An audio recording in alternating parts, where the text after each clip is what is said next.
नया टॉपिक शुरू करते हैं टेंस को, क्योंकि ग्रामर में यदि आप लोग एक बार टेंस को पढ़ लेते हैं, अगर एक बार आप काल को पढ़ लेते हैं तो निश्चित रूप से ग्रामर का बहुत बड़ा हिस्सा कवर हो जाएगा। और उसके बाद क्या होता है, टेंस का पढ़ने के बाद आपका नेगेटिव है, इंट्रोगेटिव है, इसके अलावा एक्टिव टू पैसिव है, नरेशन है, रिमूवल ऑफ टू है, सारा का सारा रिलेट करता है टेंस से। टेंस आप ठीक से पढ़ोगे तो बाकी सारी चीजें स्वतः होने लग जाएंगी। तो हम टेंस को पढ़ेंगे। सबसे पहला प्रश्न आता है कि व्हाट इज टेंस, टेंस है क्या, what is tense.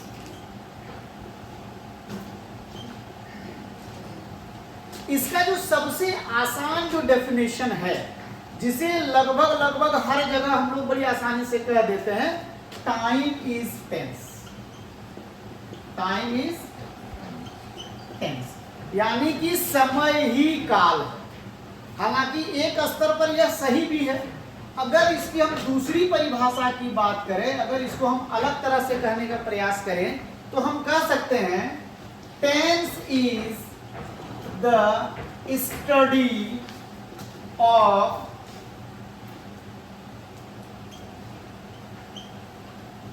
Verbs. Tense is the study of verbs यानी कि वर्ब के अध्ययन को ही टेंस कहते हैं, या कह सकते हैं कि वर्ब के अलग अलग रूपों के अध्ययन को ही, वर्ब के क्रिया के अलग अलग रूपों के स्टडी को, अध्ययन को ही हम क्या कहते हैं, टेंस कहते हैं। और वास्तव में टेंस में होता भी यही है। हम क्या करते हैं, केवल और केवल क्रिया के अलग अलग स्वरूपों को हम लोग उसमें समझते हैं। इसको हम लिख सकते हैं डिफरेंट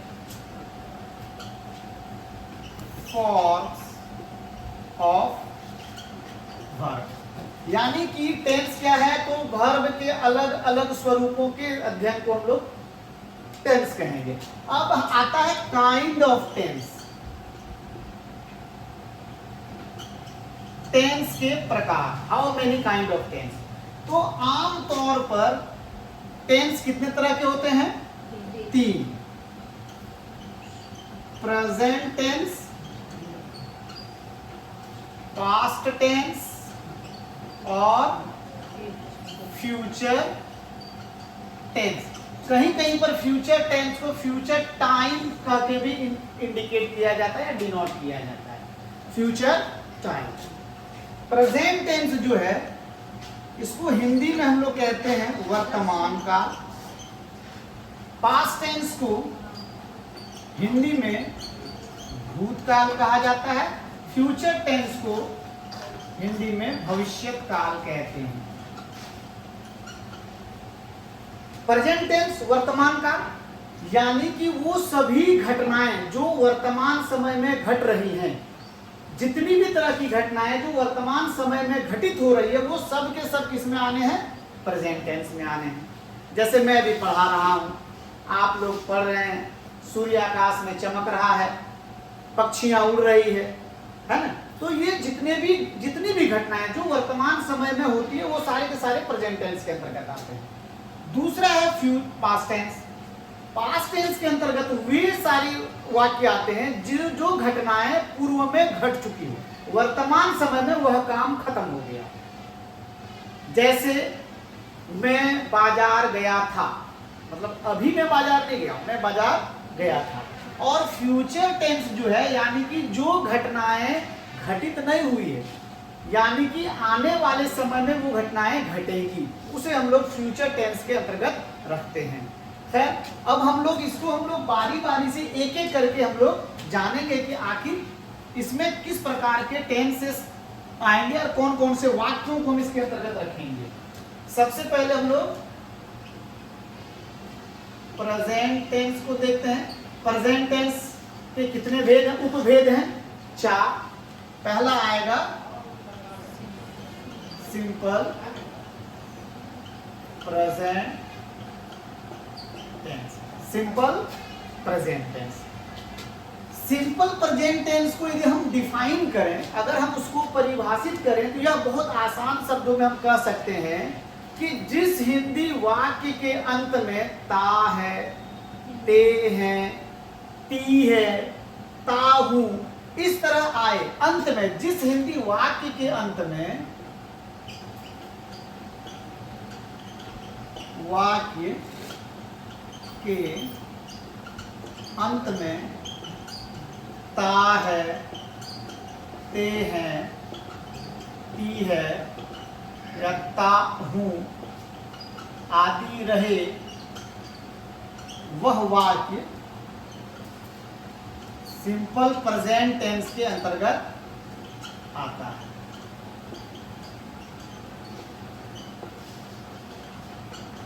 इसको आप लोग लिख सकते हैं अगर लिखना चाहें तो। ब्लू मार्कर है क्या सर आपके पास? फॉर एग्जाम्पल अगर हम उदाहरण देखें, इसका एग्जाम्पल उदाहरण देखें, जैसे हमने कहा अंत में ता है, जैसे वह विद्यालय जाता है, मैं अंग्रेजी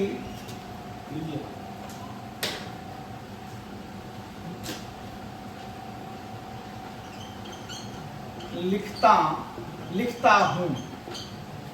तो ता है, ता हूं या ते है, ती है, ये सारे सेंटेंस सिंपल प्रेजेंट टेंस के अंतर्गत आएंगे। इसको यदि हम बनाने की बात करें कि आखिर इसका हम अंग्रेजी में हम कैसे कन्वर्ट करें, अगर हम इसके स्ट्रक्चर की बात करें कि आखिर कैसे हम इसका अंग्रेजी अनुवाद करें, तो इसका एक आसान सा फॉर्मूला है, सब्जेक्ट प्लस V1 या V5 प्लस ऑब्जेक्ट। यानी कि जहां S इक्वल टू सब्जेक्ट यानी कि वाक्य में जो काम करने वाला है, V से वर्ब, वर्ब का यहाँ V1 और V5 या तो वर्ब का पहला स्वरूप या तो पांचवा रूप, और फिर ऑब्जेक्ट, वो से क्या है ऑब्जेक्ट।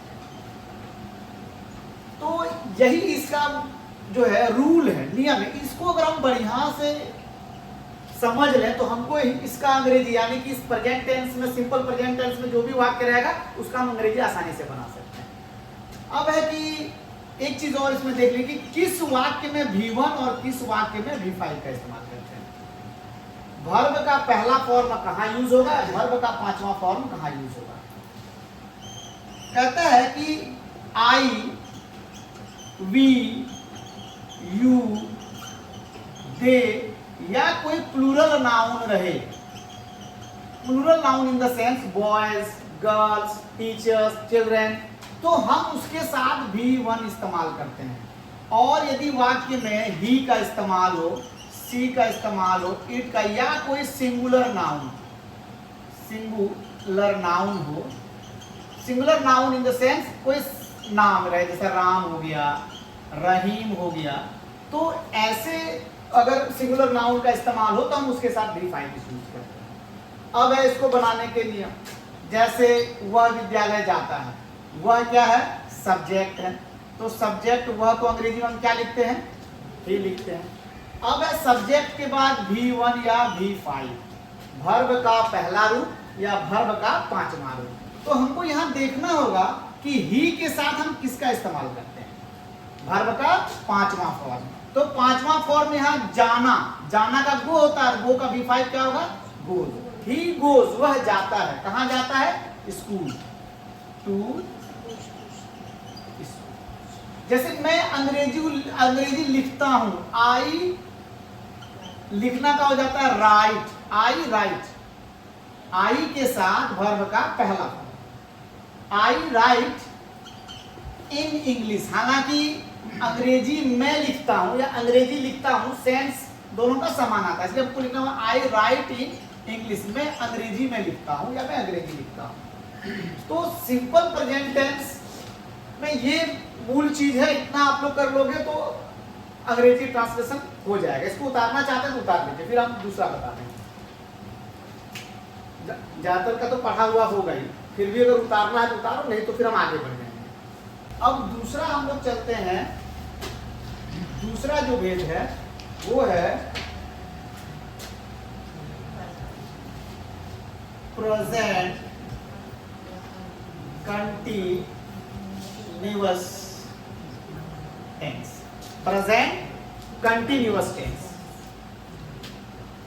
इसको हम लोग डिफाइन यदि करते हैं तो लिखना होगा जिस हिंदी वाक्य के अंत में, जिस हिंदी वाक्य के अंत में रहा है, रहे हैं, रही है आदि रहे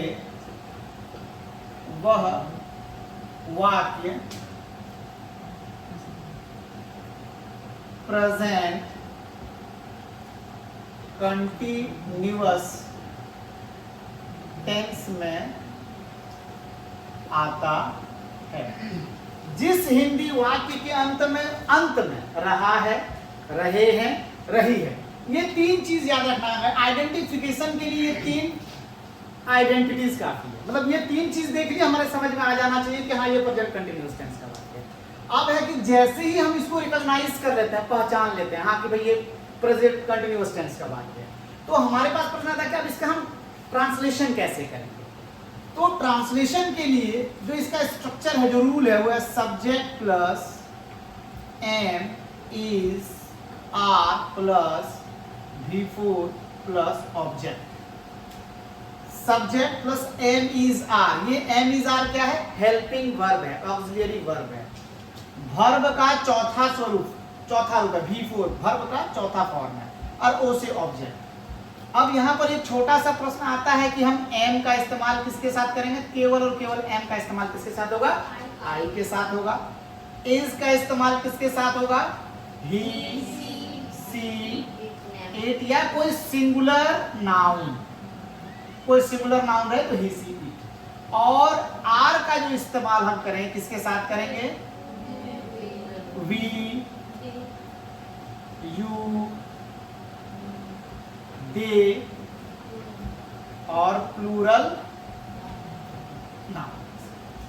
we, you, they, plural noun के साथ हम आर का इस्तेमाल। बाकी वर्ब का चौथा फॉर्म, वर्ब का चौथा फॉर्म का मतलब V1 प्लस ING, इसी को हम लोग V4 कहते हैं। यानी कि वर्ब का जो मूल रूप होता है उसमें ING लगा देंगे, वो V4 हो जाएगा।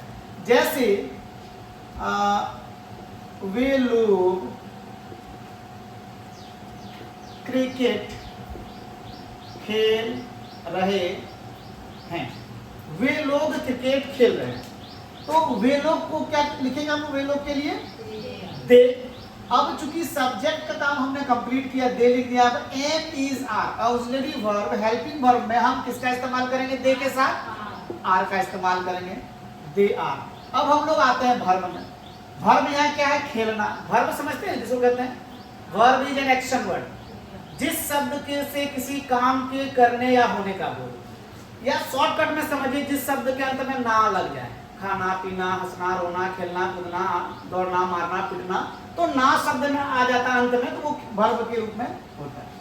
एक्सेप्शन में कुछ शब्द होता है जिसमें जो वर्ब नहीं है, लेकिन आमतौर पर ना लगा रहे तो समझ लो कि वो वर्ब ही है। तो यहाँ पर खेल रहे हैं मतलब मूल है खेलना। खेलना को हम लोग प्ले बोलते हैं, और प्ले का जो चौथा फॉर्म है वो क्या होगा? दे आर प्लेइंग, वे लोग खेल रहे हैं। क्या खेल रहे हैं? क्रिकेट। क्लियर है? कोई दुविधा नहीं होनी चाहिए बनाने में, बिल्कुल आसानी से बन जाएगा। जैसे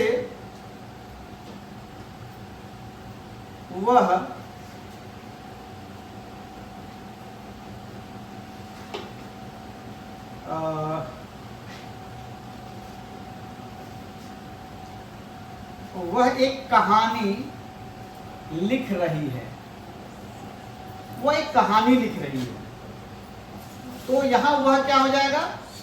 वह के लिए सी का इस्तेमाल करेंगे, सी। अब सी सब्जेक्ट को हमने लिख दिया, सब्जेक्ट के बाद हेल्पिंग वर्ब, सी के साथ एम इज आर में सी के साथ किसका प्रयोग होगा? इज का। सी इज वर्ब है यहां लिखना, राइट। राइट का V4 क्या हो जाएगा? राइटिंग। सी इज राइटिंग, क्या लिख रही है? अ स्टोरी, एक कहानी लिख रही है। सी इज राइटिंग अ स्टोरी। तो प्रेजेंट कंटिन्यूअस टेंस में भी कुछ नहीं है, आराम से हो जाएगा प्रेजेंट कंटिन्यूअस टेंस। अब तीसरा आता है प्रेजेंट परफेक्ट टेंस। तो प्रेजेंट परफेक्ट टेंस को हम आज अब नहीं बताएंगे, इसको हम बताएंगे अब कल हालांकि तेजी से निकलेंगे, हम बहुत समय नहीं लेंगे, तो इसको पढ़ाने के बाद ही हम नरेशन को, रिमूवल ऑफ टू को या वॉइस चेंज को, इसको हम बाद में ही हम क्लियर कर सकते। जब टेंस नहीं जानोगे तो वो सब समझ में भी नहीं आएगा, बिल्कुल नहीं समझ में आएगा कि कैसे हम सब्जेक्ट को ऑब्जेक्ट बनाएंगे, कैसे ऑब्जेक्ट को सब्जेक्ट बनाएंगे, ये सारा आइडिया नहीं होगा। इसलिए पहले टेंस को पढ़ना जरूरी है। जो पढ़ लिया मैक्सिमम उन लोगों ने पढ़ा होगा टेंस को, लेकिन फिर भी उसका एक बार हम लोग रिवीजन कर लेंगे ताकि कुछ चीज़ें जो भूल गई हैं वो हमारा रिमाइंड हो जाए। तो आज के लिए अंग्रेजी में हम इतना रहने देते हैं, फिर हम लोग नेक्स्ट जो हमारा टॉपिक है उसको हम लोग पढ़ेंगे और इंग्लिश में इसको हम लोग आगे लेके चलेंगे, टेंस खत्म करेंगे, उसके बाद हम लोग